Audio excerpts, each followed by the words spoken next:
आता बघूयात मुंबई पुण्यातल्या टॉप 9 घडामोडी। परळ टीटी पुलाच्या कामाच्या ठिकाणी गुजराती भाषेमध्ये फलक तर इंग्रजी आणि गुजराती भाषेतील फलक लावल्यामुळे वाद। नागरिकांनी नाराजी व्यक्त केल्यानंतर गुजराती भाषेतील फलक हटवले। कोस्टल रस्त्यावर लावण्यात आलेली रात्रीची धून आता बंद करण्याचा महापालिकेचा निर्णय। आसपासच्या रहिवाशांनी केलेल्या तक्रारीनंतर महापालिकेकडून धून बंद करण्याचा निर्णय। पालिकेच्या या तोडग्यामुळे रहिवाशांना दिलासा।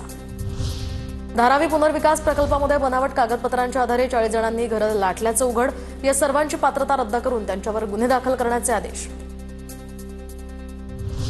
पश्चिम उपनगरातील गोरेगाव या ठिकाणी एका पेंट हाऊसची तब्बल 55 कोटी रुपयांना विक्री। प्रति चौरस फूट 64,822 रुपयांचा मिळाला दर।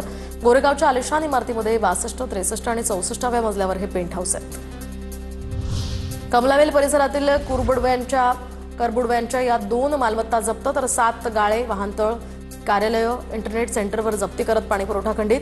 दरम्यान मालमत्ता कर थकबाकी वसुलीला गती देण्यासाठी महानगरपालिकेची ही कारवाई।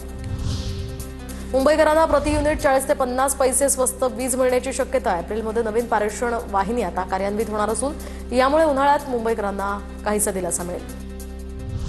नवी मुंबईमध्ये फेरीवाला कायद्याची अंमलबजावणीत होणाऱ्या विलंबाबद्दल उच्च न्यायालयाकडून नाराजी व्यक्त।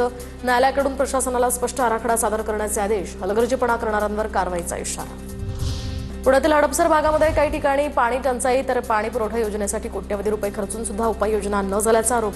7 ते 8 वर्षांनंतर सुद्धा पाणी टंचाई कायम असल्यानं नागरिकांचा संताप।